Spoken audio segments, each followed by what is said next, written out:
Felix here, and Goldman Sachs, the most important investment bank out there on Wall Street, well, at least according to Goldman Sachs, has just warned that, well, things are going to go a lot higher. That's a nice warning, isn't it? And why they're basing that on, they call it the next Trump trade, the Trump 2.0 or 3.0, wherever we are right now. My voice is slightly hoarse from all the fun yesterday, so apologies for that. I hope you can still hear me here from Cannes. And I want to explain that to you. There are three key things to look at. I also want to look at a couple of stocks and indicators that you're going to want to be watching as this market goes higher. Because if those indicators flip, well, it's a very good early warning sign that things are going to slow down a little bit. And it might just help you take profits a little earlier or move your stops a little bit better into place. And above all, follow the rules and follow the rules and follow the rules. And what are the rules? The rules are the things that the Wall Street investors and the Wall Street traders have been taught for decades. And literally around about the mid-70s, some smart people in Chicago, which is generally where most smart people sit who are trading and investing, came up with frameworks that allowed them to massively beat the value investors. And they've been doing that for the last 50 years. Wall Street's still doing it every week and every month. And for some reason, they just don't want to share it with you and me, the retail investor, because, well, I think they enjoy their fees and their yachts and their third houses and their fifth mistresses or whatever it is that they get up to. And I thought when I started this community, it would be so cool if everybody knew this and everybody would actually be financially free and everybody would enjoy their life and wouldn't sit in a freaking cubicle and waste their life away doing something really frustrating. So that's what the mission is here. And how do you learn it? You go to felixfriends.org/get free and you get yourself access to it. It's completely free. It'll take you 15 minutes. And if you ask the people who've already watched it, well, life's up getting changed, being changed every single day. So let's jump straight into it. I'll share my screen with you here. I'm running off a laptop, so it's a little bit higgledy-piggledy today, but I think you can see it. The green line is Trump 2018, Trump 1.0. And initially, when he came into power, can I draw on this? Yay. Well, let's do a green pen. Brilliant. I can actually draw on this. Amazing. The market tanked, and then there was some sort of deal between the US and China made, which wasn't fully complied with, but it was a deal nevertheless. Market rallied, and then we had a pretty decent time. And what happened this time is that he came in a lot stronger with a lot harsher tariffs, and we got Liberation Day down here, and then China said the same things they said in 2018. Tariff pause kicks in. China, well, they call it a deal. I'd call it a pause. I think that's an important distinction. So we're making our way back up, and there's therefore an arguable scenario here where we go up another sort of 10% or so on that, provided they do actually come to a real deal in tariffs. And this is from the lovely folks at Goldman and Sachs. Now, the second part of the story is that earnings revisions, and this might be a little dark for you, but I hope you can see it. I'll explain it to you in a sec. Is in the long run, what drives the market is still like profitability. And maybe you think that goes contrary to what I said at the beginning. No, the market and the chart will reflect everybody else's expectations of profitability, and therefore you don't actually need to read the profit numbers if you know how to read the chart. It's sort of a shortcut. And sorry about all the police sirens if you can hear that. 1 billion Hollywood celebs are being ferreted about, and apparently they need sirens to know that they're important. So that's probably, Johnny Depp or someone like that going, I'm very important, I've got sirens. I'm sure he's a lovely man. So what have we got here? We've got, for the first time in, I don't know how many bars that is, 1, 2, 3, 4, 5, 6, 7, 8, 9, 10, 11, I don't know. A lot of months anyway, more than a year. We've got Optimism. Oh, here it says 6 months of negative readings. Just read the chart, Felix. We actually have optimism. So people are expecting earnings, that's profits, to improve, which means the market should go higher. Now, I say should. The market doesn't move in a straight line, but it's definitely a very, very positive sign. And that's from the nasty lot at Bloomberg. I've cancelled my Bloomberg subscription. I was so tired of all that political spouting that they put out. But a lot of this is going to be underpinned by AI and tech spend. And people who thought that we've got all the chips we need now. I think we're good with ChatGPT 4.0, whatever it is right now. I don't think we need 5.0. We're not going to need any other chips. No one needs to adopt AI really. So we're good. We're going to stop spending on chips. And that was a little bit the vibe a couple of weeks back.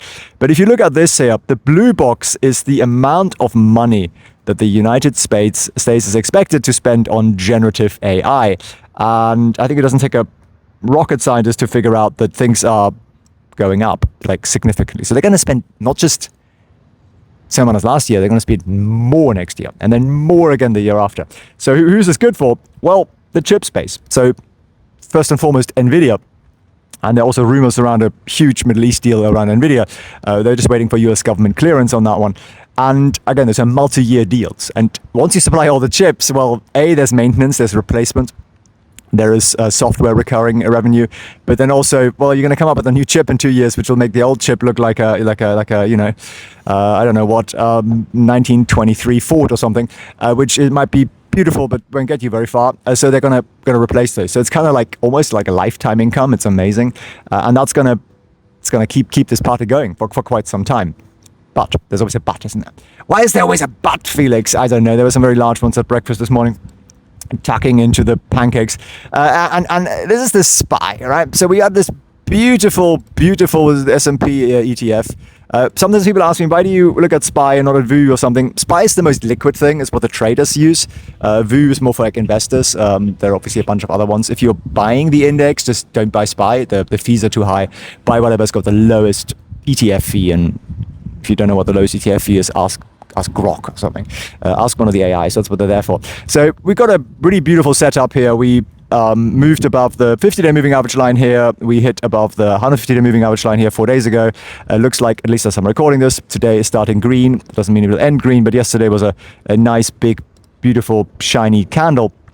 And then some people are saying, well, but what about, are we getting overbought now, Felix? Are we getting a little overbought now? Should we therefore not worry, Felix? And there's a little bit of truth in that. So this down here is the RSI. And again, I'm turning this on in Trade Vision, which is the charting and sort of info and data app that we build and continue to build. There's a mobile app for it as well, and there's a free trial to it, so to check it out. So yeah, so we just draw a line across from here. You can sort of see when we get to these tops, like these ones here, then if you go up, that tends to correlate with the tops of that particular market move. If you have a little bit of a longer time horizon, I don't think it matters that much. I don't think it's that useful an indicator, to be honest. It's just something that's so simple that mainstream media understands and never like to talk about it. It's overbought, it's oversold. And like, is it really that useful? No, usually not, because stuff can be overbought for very long periods and stuff can be oversold for very long periods if there's a good reason for it. So I wouldn't give it too much attention, but yeah, we're not going to go up in a straight line. I think that's always something to bear in mind. So if this thing goes down 1% or something, I wouldn't worry about it. I would look for this thing. I would look that we are above the 150-day moving average line. Just stay above that. You're above that, life's pretty good, life's pretty sweet. Where's the 200? It's a little bit lower. So yeah, watch out for the 150. That's what I would watch out for on the SPY. On the NASDAQ, similar setup. We also did a beautiful gap up here. A beautiful candle the next day afterwards, 3 more beautiful candles after that. Volume is pretty decent, it's picking up. So this also looks good. And yeah, again, if you look at the RSI, we look overbought. But, and last time we were that overbought was approximately here. And that was kind of the top there, but it doesn't mean much. I mean, it just doesn't. Like, zoom out a little bit, look at the rallies over here. We were even higher. We were like, how much higher? Like 10 points higher on the RSI, and that was a little top there, and then we went even higher than that, and then that crash down was not predicted by the RSI. No, that just had a lot to do with the Japanese. I blame the Japanese for that. So the markets are actually looking pretty good. Now, we're therefore going to continue to nibble cautiously on good stocks and move stops higher, as you know, which is a wonderful thing to do. And the key thing I'd also look out for, and this is probably indicator number 2 really, is just the VIX. Watch the VIX. You want us to keep falling gently and sort of hover around that 10 to 15, 17 level. That would be ideal. At the moment we're at 17. Probably under Trump, we're going to see slightly higher levels than usual. So maybe 15 is the new 10. And that's good. So nothing wrong with that. Just sort of make sure it doesn't spike significantly above 20. That's an early warning sign for us. And if you look at the semiconductors, which I think is something that we're now really bullish on, and I appreciate some of you are like, but Felix, you were against it. I bought the dip. Well, I'm glad you got lucky. That's what I'd say on that. And look, it's great to get lucky. Like it's wonderful to get lucky. I get lucky quite a lot with stock picks, and that's marvelous. But the reason I make money is because I actually have a system, and there's actually rules to it, and it's just like I make small losses and I make large gains, and that's by having a rule book and having a system and having that written out in front of you. You actually become consistent, and you can sleep well at night, and you can enjoy your life rather than making these sort of by the dip punts, which is just, if you just think it through, it's just like, I'm just hoping that it's going to go back up. But I don't really know when or why I'm buying this now. I just feels like I should. And that isn't really good enough, because that would get you fired on Wall Street. It would get you arrested, actually. So don't do that, and instead actually follow rules on when you buy. And yeah, it means we don't buy the bottom of the market. We don't sell the top of the market either. We do something in between, and it actually is very profitable, at least in my experience. So you might want to try it out, learn it, put it in a paper trading account, just play with it for a couple of weeks, and see how it goes for you. And as I say, rules are at felixprehn.org/get-free. But yeah, this looks wonderful. This looks absolutely freaking wonderful. Now, warning, earnings are coming up on May 28th, so that's something to look forward to. There'll be a little bit of like the impact of the trade restrictions, on export restrictions. So there might be a little bit of that in there. But hopefully they're going to give us a very positive, bullish forecast with all the deals in the Middle East and so on, that will overshadow the sort of China-related news. And here is a chart that is just a beautiful thing. And this is something that we bought at 850. It triggered for me at 850 at least. I wanted to buy it a little bit lower, 825 or something, but it triggered a little higher, and that's okay. And it's just been going stronger and stronger and stronger. Now, would I buy it at this level? No, it's a little late. So you're like, well, why are you showing me this, Felix? This is frustrating. Because I want to show you that by setting up automated buy orders, like literally boring things, we're up 100% on this in 8 trading days. So just under 2 weeks. And it's those kind of wins that make us very profitable. And it's those kind of wins that mean we probably had a dozen stocks that got knocked out at couple of percent down and that sort of thing, and that's okay, and because this makes up for it generously. And I also doubled down on this after day 2 or 3, because it just looked so profitable, and it continues to, and it's just such a nice setup. So what do we watch out for here? We watch out for big volume. So basically, you want these breakouts to happen. Again, watch the masterclass. You recognize that pattern I'm drawing in. You get the breakout. You get a massive volume. Volume continues to go up, in fact. And what's that telling you, the volume? It's telling you that institutions are jumping on board. It's telling you that the hedge funds are buying it. It's telling you that big money is buying it. And that's, of course, marvelous, because that could drive this higher and higher and higher. And how high can it go? Well, how long is a piece of string, really? There is no real rule to how high a stock can go. Looking at history can be a little bit of an indicator. So we were trading at $88 at one point, which is 5-6 times higher than we are right now. I'm not saying it's going to go that high. I don't know. I've got a stop loss set up on it, and that will take my profits when the time is ripe, and it'll be a beautiful thing. So I hope that inspires you a little bit. And I am traveling once again today, so we're not live here, but I just wanted to ping out a couple of things to you that I think are really, really important. And just watch for those key levels. And you don't need me to go through every stock every single day, because you can learn the levels yourself. Look at Palantir here, above all the moving average lines. We had a beautiful little run up there to the top.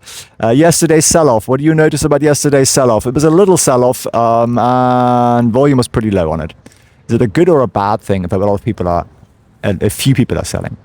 It's probably a good thing, right? Because nobody was running for the exits. So that's a good thing. And you can do the same with any other stock that you're looking at. Just look at the chart. The chart tells you what everybody is thinking about the stock, what everybody knows about the stock. And there are a lot of smart people on Wall Street. And therefore, you actually don't need to do that much research. You don't need to dig into all these documents forever.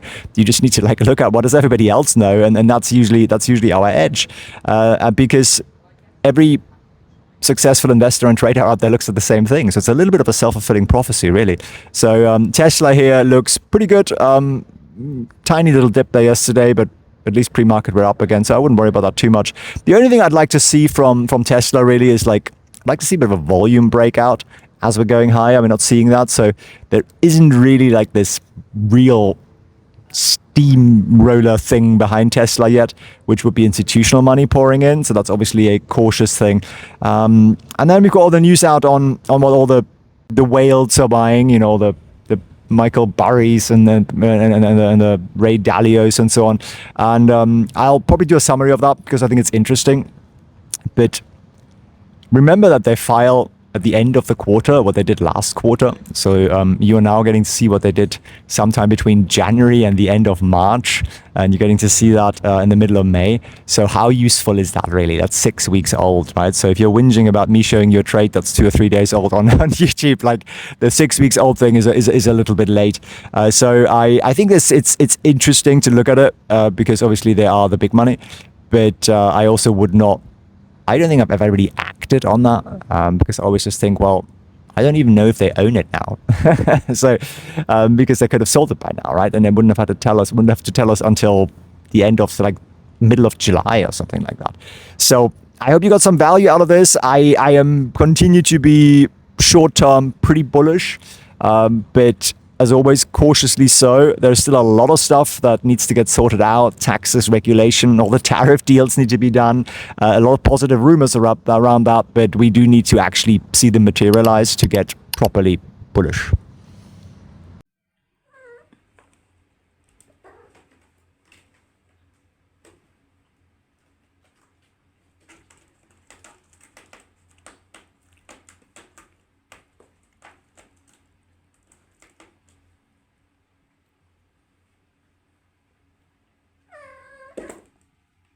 Felix here, and I promised you a walkthrough to what I think is the best opportunity in the market right now. It is defense spending. And that might not be particularly appetizing to everybody, I get that, but if you're just here for the money, well then, you know, take the money.